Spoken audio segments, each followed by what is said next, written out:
Bonjour frères et sœurs, gloire soit rendue à Dieu, le Dieu Tout-Puissant, le Dieu Saint, trois fois saint. Hier, j'étais vraiment attaqué, je vais vous raconter une histoire.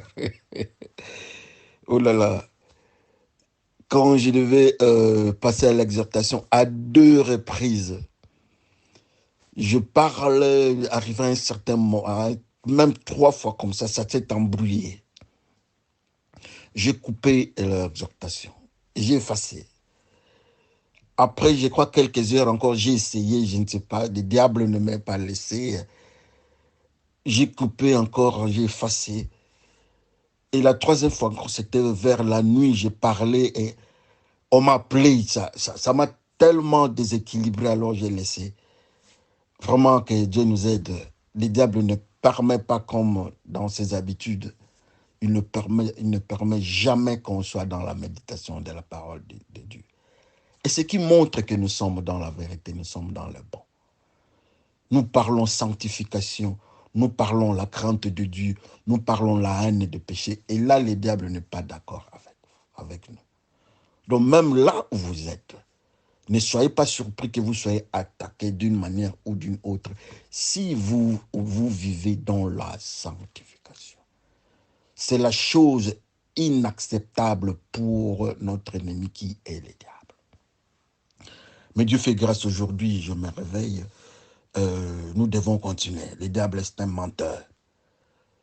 Le diable est un menteur. Alors, nous parlons de notre question du jour du 6 janvier, du 6 février 2024. Quelle image avez-vous sur Paul mordu par un serpent en présence de feu et bois mort? C'est dans Acte 28, du 1er jusqu'au 6e verset. Bien-aimés dans le Seigneur, nous allons parler de cette image ici. Je crois que chacun a son image. Vous pouvez prendre telle illustration dans la Bible, vous prenez ça dans cet angle-là. C'est ça même l'étude biblique. Ce qui se passe ici, c'est similaire à l'autre angle de la Bible. Alors, qu'est-ce que ça peut signifier? C'est ça l'image que nous sommes en train de chercher. Mais de mon côté, j'ai une image que je vais aussi vous présenter. Nous avons trois éléments ici au devant de nous. Nous avons le serpent, nous avons le feu et nous avons le bois mort. C'est notre frère Paul qui doit aller à Rome, qui vient de sortir des eaux. Leur bateau, leur moyen de transport était fracassé. Mais Dieu a fait grâce comme l'ange lui avait dit. Et voilà, il se retrouve dans l'île. Arrivé dans l'île avec ce froid-là, il avait le feu, il voulait mettre le feu. Il a arrangé le bois mort. Et malheureusement, l'ennemi, le diable, le serpent, l'a mordu. Pas seulement mordre, mais se suspendre. Il se fixe avec ses dents sur lui. Mais le Dieu que nous prions, le Dieu de toute puissance, il a seulement secoué ce serpent dans le feu. Alors tout le monde attendait à ce que le frère tombe. Malheureusement, pour le serpent, c'est le serpent qui est tombé dans le feu. Il était mort et le frère est resté en vie. Et nous disons Amen. Quelle est l'image en fait que nous avons dans cette histoire, cette aventure du serpent sur notre frère? Pour moi, j'ai trois images. Il y a le serpent, comme je disais, il y a le bois mort et il y a le feu. Le feu représente le Saint-Esprit. Le serpent, comme vous le savez, ça représente les diables. Et le bois mort représente l'homme pécheur. Je vais expliquer ça. Je vais commencer par le bois, le troisième. Le bois mort, Jésus-Christ dit, allant vers la croix, il dit, si on arrive à faire ça, à moi, alors vous qui êtes bois mort, alors au bois mort. Le bois mort représente l'homme pécheur. Le bois mort, c'est là où c'est le bois. Ce n'est plus un arbre. C'est un bois qui n'a plus de vie. Il n'y a plus de sève. La vie est partie. Alors si vous pouvez prendre cette illustration et amener ça dans la vie chrétienne, un bois mort représente un pécheur, un homme qui n'a plus de vie, qui est Jésus-Christ. Alors, autour de ces bois morts, il y avait les serpents. Pour dire qu'autour de ceux qui sont dans le système de la mort, dans le système des péchés, le serpent ancien, les diables, l'accusateur, est toujours là en maître et personne ne peut les secourir. C'est comme le serpent était là en train de surveiller qui viendra toucher à ce bois. Moi, je suis ici. Qui viendra le premier, je vais l'attaquer. Mais voilà cet homme de Dieu qui s'appelle Paul. Il est parti là-bas. Il n'a pas osé, mais il a fait. Quand il est parti vers le bois mort, il a enlevé le bois mort. Il est parti avec l'évangile. Il est parti avec l'évangile, annoncer l'évangile au bois mort. Il est parti annoncer la parole de Dieu au bois mort, qui sont sous le contrôle du serpent, le serpent ancien, le diable, le dragon. L'animal, donc le diable, n'a pas hésité. Il a directement attaqué l'homme de Dieu. Pour la simple raison qu'il n'a pas permis à ce que le bois mort, le pécheur, les quitte pour aller vers l'homme de Dieu, vers la parole de Dieu, vers la nouvelle vie. Il l'a attaqué, il l'a mordu.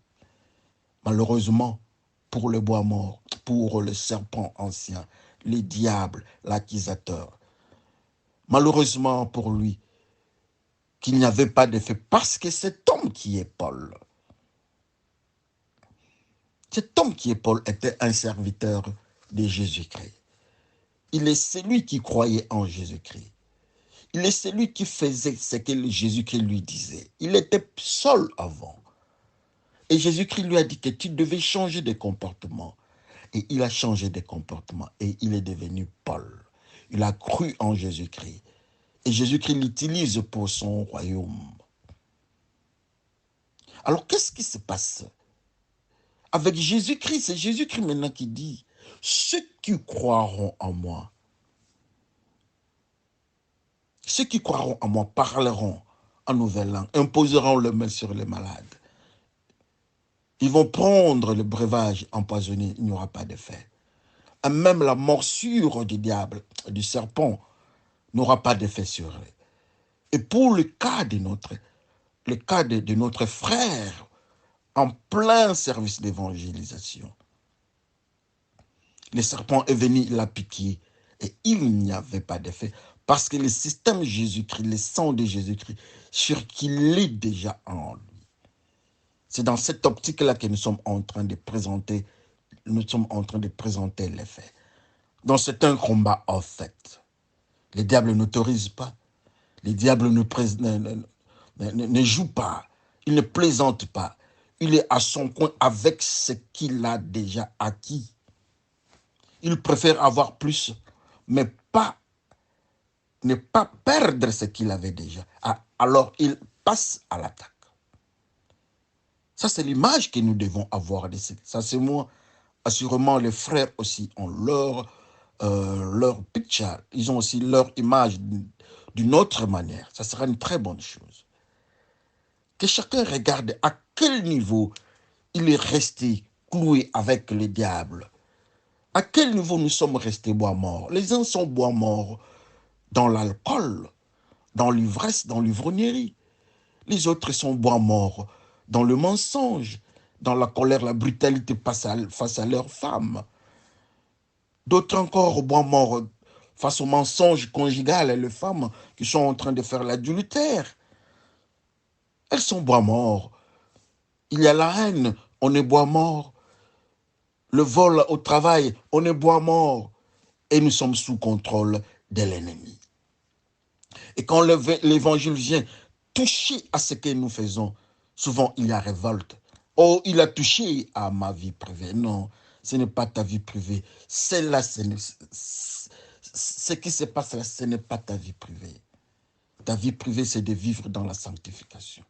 Et cette réaction-là, souvent brutale, quand on parle de l'adultère, on parle de péché à l'église, cette réaction-là brutale, on appelle ça la morsure du serpent sur les serviteurs de Dieu. Une réaction, On doit arrêter et on n'en parle plus. Ça, c'est les serpents qui attaquent le frère Paul. Si lui, Paul, était attaqué de cette façon-là, assurément, Marie aussi devait être attaquée d'une autre manière.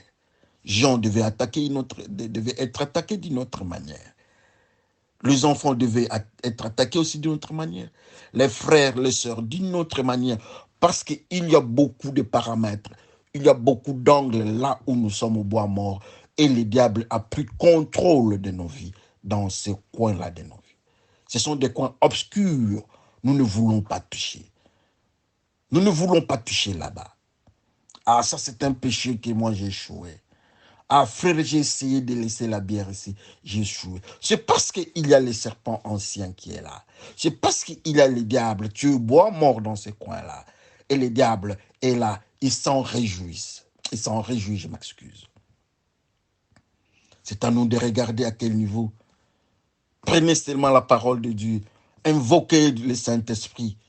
Si lui, le bois mort, est bloqué quelque part, le Saint-Esprit viendra. Il va utiliser le frère Paul. Il va m'utiliser moi. Il va utiliser peut-être le frère Nkoulou. Il va utiliser papa Patrice. Il va utiliser papa Donji. Même des sœurs dans la prière ou dans d'autres phénomènes. Il va utiliser quelqu'un pour chasser les serpents malgré ses venins. C'est ce que nous sommes en train de vivre. C'est ce que nous devons vivre. C'est l'image que moi j'ai sur cette histoire des serpents, le feu du Saint-Esprit. Plus nous avons le Saint-Esprit, plus notre environnement est sécurisé. Et le serpent doit quitter, qu'on le veuille ou pas, il va quitter. Plus nous avons le feu du Saint-Esprit qui sort de notre bouche, plus l'ennemi, le diable, recule, il part très loin. Et nous avons la facilité de prendre des bois morts. Et nous avons la facilité par notre manière de vivre, nous avons la facilité d'attirer nos frères en Christ. C'est le feu là du Saint-Esprit qui va sortir dans nous. C'est notre comportement qui s'appelle le feu. Ce sont nos manières que la Bible parle de fruits du Saint-Esprit.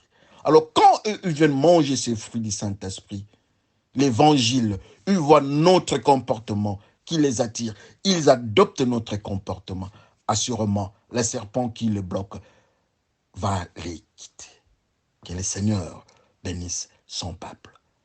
On va se parler la fois prochaine. Merci pour cette image et soyez bénis. Bye.